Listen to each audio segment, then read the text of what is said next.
অন্তর্বর্তী সরকার ২০ টাকা, ১০০ টাকা, ৫০ টাকা ও ১,০০০ টাকা মূল্যমানের নতুন নোট ছাপাবে। এসব নোটে বঙ্গবন্ধু শেখ মুজিবুর রহমানের ছবি থাকার সম্ভাবনা কম। অর্থ মন্ত্রণালয়ের অর্থ বিভাগ সূত্রে এমন তথ্য জানা গেছে।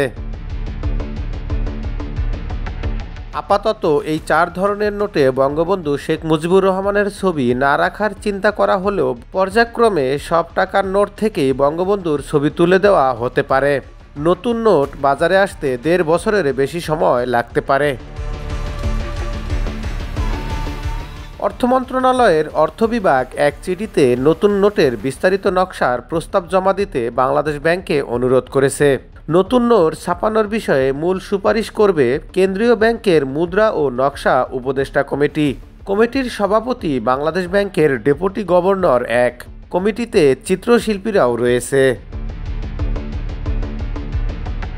বর্তমানে বাংলাদেশের ২ টাকা থেকে শুরু করে ১,০০০ টাকা পর্যন্ত সব কাগজি নোটে বঙ্গবন্ধু শেখ মুজিবুর রহমানের ছবি রয়েছে। কোনো নোটের উভয় পাশে রয়েছে তার ছবি। ধাতব মুদ্রাগুলোতেও তার ছবি রয়েছে।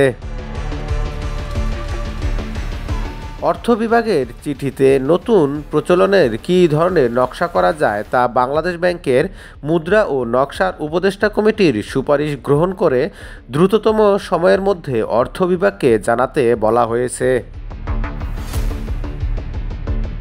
গত ৩ আগস্ট ২০ টাকা ও ১০০ টাকার নোটের মুদ্রণ পদ্ধতির বিষয়ে বাংলাদেশ ব্যাংকে চিঠি দিয়েছিল অর্থ বিভাগ।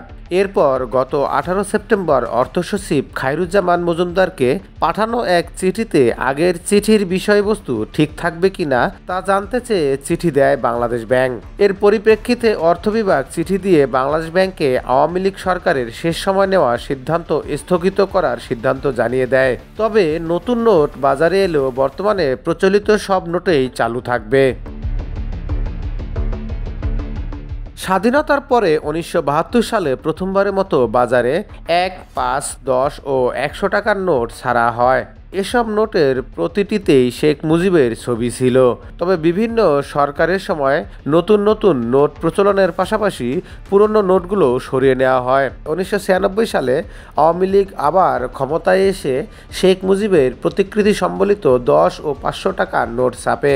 সরকারের নির্দেশনা অনুযায়ী এরপর থেকে সব কাগজি নোটেই বঙ্গবন্ধুর প্রতিকৃতি ছাপানোর রেওয়াজ শুরু করে বাংলাদেশ ব্যাংক।